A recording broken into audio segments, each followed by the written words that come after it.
सहायक रेडियोग्राफर और जो धरना यहाँ पर दे रहे थे वार्ड बॉय, उनको लेकर क्या कुछ अपडेट है? अभी इनसे वार्ता हुई है और आज ये धरना समाप्त कर रहे हैं। क्यों ना एक बार इनसे खुद से ही जान ले क्या कुछ अपडेट है। सर, मैं श्री किशन चेजारा, प्रदेश अध्यक्ष राजस्थान एमएनजेवाई संविदा कर्मचारी संघ, जिसमें संविदा रेडियोग्राफर और वार्ड बॉय एमएनजेवाई मुख्यमंत्री निःशुल्क जांच योजना के संयुक्त तत्वाधान में यहाँ 25 तारीख से हम धरने पे है अपनी मांगों को लेकर। हम अखिल राजस्थान राज्य संयुक्त कर्मचारी महासंघ एकीकृत से संबंधित है, तो हमारी गजेंद्र सिंह जी राठौड़ प्रदेशाध्यक्ष, जो कि अखिल राजस्थान राज्य कर्मचारी महासंघ के हैं, उन्होंने हमारा दुख दर्द समझते हुए हमारी कल शाम को मुख्यमंत्री के वरिष्ठ सचिव श्री ललित कुमार जी से हमारी मांगों को लेकर सकारात्मक वार्ता करवाई। हमने अपनी मांगों को लेकर रेडियोग्राफर जो कि है उनको एलए की तरह नियमों में संशोधित करते हुए हमें आगामी जो भर्ती आ रही है 800 पदों की, उसमें शामिल किया जावे, क्योंकि हमारी योग्यताएं प्रयोगशाला सहायक भर्ती और सहायक रेडियोग्राफर भर्ती की दोनों की मूल योग्यताएं समान है सर। और हमें जब लिया गया था मुख्यमंत्री निःशुल्क जांच योजना में, एक ही लेटर में योग्यताओं में हमें छूट देते हुए लिया गया था लैब टेक्नीशियन और रेडियोग्राफरों को, जबकि लैब टेक्नीशियनों को उन्होंने एलए की भर्ती में कैबिनेट में संशोधित करते हुए 10वीं पास और 3 साल के अनुभव का लाभ देते हुए ब्रिज कोर्स करवाने की शर्त पर उन्हें परमानेंट कर दिया। 2018 की भर्ती कंप्लीट करने जा रही है सरकार, लेकिन उन्हीं की योग्यताएं समान रखते हुए हमें 4 भर्तियों में ये कहते हुए निकाल दिया जाता है कि आपके पास मूल योग्यताएं नहीं है, जबकि एलए को मूल योग्यताओं में उन्होंने बदलाव करते हुए कैबिनेट में उनको मौका दे दिया। सेम टू सेम हमारा ऐसा ही मौका बनता है कि हम भी उन्हीं की तरह कैबिनेट में अपनी मूल योग्यताओं में संशोधन करवाते हुए हमें भी आगामी भर्ती में शामिल किया जाए, क्योंकि पिछली 4 भर्तियों में गवर्नमेंट के 80% मतलब 80% पद खाली रहे चारों भर्तियों में सहायक रेडियोग्राफर की, जबकि हम तो 350 कर्मचारी ही है जो संविदा पे है और उनको 8 साल से मात्र 350 और 80% परमानेंट भर्तियां खाली जा रही है। अब हम 350 मात्र संविदा कर्मी हैं, जो मुख्यमंत्री निःशुल्क जांच योजना जब चली थी तो 1500 और कुछ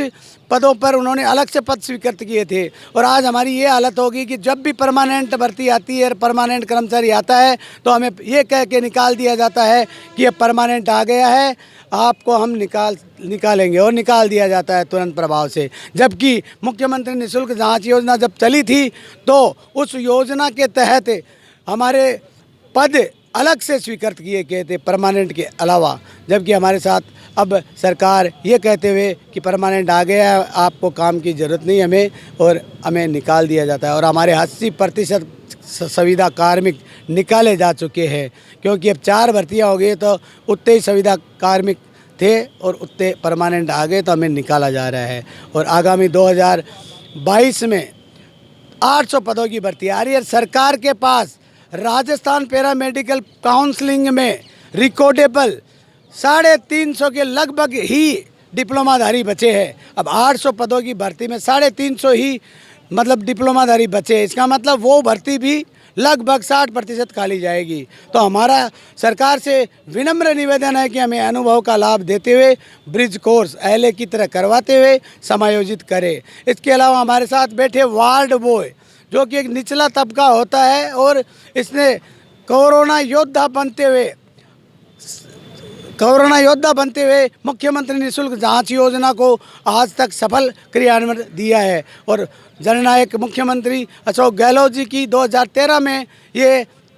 जनहित कल्याणकारी योजना थी, जिसका आज लाभ पूरा राजस्थान उठा रहा है, और ये हिंदुस्तान की सबसे बढ़िया योजना जिससे जन जन को स्वास्थ्य लाभ मुफ्त में मिलता है। इसके अलावा वार्ड बॉय को भी परमानेंट करे, इसके लिए उन्होंने आश्वस्त किया है कि वार्ड बॉय की भर्ती पिछले 1987 से नहीं निकली है और सरकार का उस पर कोई विचारात्मक पहल नहीं है। लेकिन चिकित्सा विभाग में आगामी मार्च से पहले एमटीएस मल्टी टास्क फोर्स नामक कैडर की भर्ती निकलने वाली है 6,800 पदों की। तो हमें आश्वस्त किया है कि यदि